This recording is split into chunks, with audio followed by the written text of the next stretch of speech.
জাতীয় ইস্যুতে, জাতীয় স্বার্থে কারো সাথে আমরা কোনো আপোষ করব না।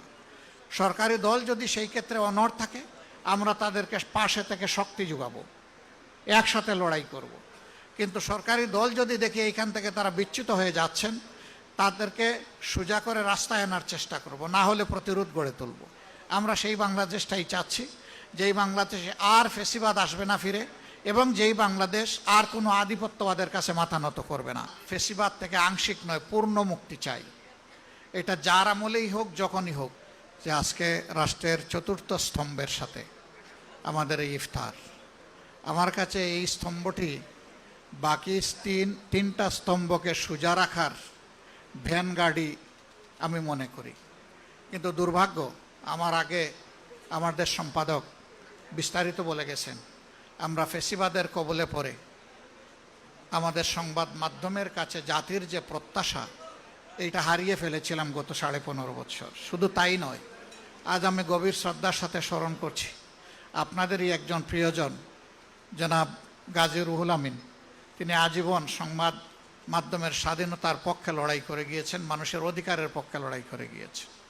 তাকেও নিবর্তিত হয়ে জেলে পুরা হয়েছিল। শেষ পর্যন্ত সেই ধাক্কা আল্লাহই ভালো জানেন, সামলাতে না পেরে তিনি দুনিয়া থেকেই বিদায় নিয়েছেন। আমি তার প্রতি শ্রদ্ধা নিবেদন করছি এবং তার মাগফিরাত কামনা করছি আল্লাহর দরবারে। শুধু তাই না, আমাদের সম্পাদকের সাথে কি আচরণ করা হয়েছে দফায় দফায় আপনারা জানেন। এমনকি তাকে হত্যার উদ্দেশ্যে প্রকাশ্য দিবালোকে কোর্ট প্রাঙ্গণেও তার উপরে আক্রমণ চালানো হয়েছিল, রক্তাক্ত করা হয়েছিল। সাংবাদিক শহীদুল আলম, তার আরেক নজির। কবি ফরহাদ মাজহার কিডন্যাপ হয়েছেন, তার নজির। এরকম কতজনের কথা বলবো আমি জানি না। মূল উদ্দেশ্য ছিল সংবাদ মাধ্যমে যারা সত্যিকার অর্থে সাদাকে সাদা বলবেন, কালোকে কালো বলবেন, তাদের কণ্ঠগুলা স্তব্ধ করে দেওয়া, এবং তারা সফল হয়েছিল। সেই সফলতার রেশ এখনও চলছে বলে মাঝে মাঝে যেন মনে হয়। আমরা ফেসিবাদ থেকে আংশিক নয়, পূর্ণ মুক্তি চাই। এটা যার আমলেই হোক, যখনই হোক। ফেসিবাদ কখনো জাতিকে ভালো কিছু দিতে পারে নাই, পারবে না। এবং সাংবাদিক বন্ধুদেরকে শুধু এতটুকু অনুরোধ করব, আপনাদের পরিচয় হচ্ছে আপনারা জাতির বিবেক। আপনারা বিবেক অনুযায়ী চলবেন। হায়াত মৌত আল্লাহ তাআলার হাতে। জন্ম একদিন নিয়েছি, মৃত্যু একবারই হবে। লড়তে হবে বীরের মতো, মাঝখানে আর কোনো আপোষ নাই।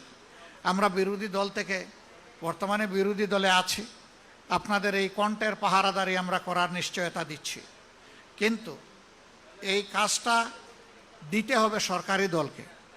আমরা চোখ খোলা রাখবো, আপনারাও চোখ জাগ্রত রাখবেন। আমরা একসাথে এটার জন্য লড়াই করে যাব। যদি এই অঙ্গটা প্রপারলি ফাংশন করে, বাকি রাষ্ট্রের 3 অঙ্গ, সাংবিধানিক 3 অঙ্গ সোজা চলতে বাধ্য হবে। আর এই অংশ যদি ভঙ্গুর হয়ে যায়, ব্যর্থ হয়ে যায়, বাকি 3 অংশ অটোমেটিক্যালি 3 অঙ্গ ব্যর্থ হয়ে যাবে। আমরা সেই ব্যর্থতা আর দেখতে চাই না। আমরা এখন শুধু সফলতা চাই, একটা ঐক্যবদ্ধ জাতি আমরা দেখতে চাই, এবং জাতীয় ইস্যুতে, জাতীয় স্বার্থে কারো সাথে আমরা কোনো আপোষ করব না। সরকারি দল যদি সেই ক্ষেত্রে অনড় থাকে, আমরা তাদেরকে পাশে থেকে শক্তি যোগাবো, একসাথে লড়াই করব। কিন্তু সরকারি দল যদি দেখি এইখান থেকে তারা বিচ্যুত হয়ে যাচ্ছেন, তাদেরকে সোজা করে রাস্তায় আনার চেষ্টা করব, না হলে প্রতিরোধ গড়ে তুলব। এটি হবে আমাদের নীতি।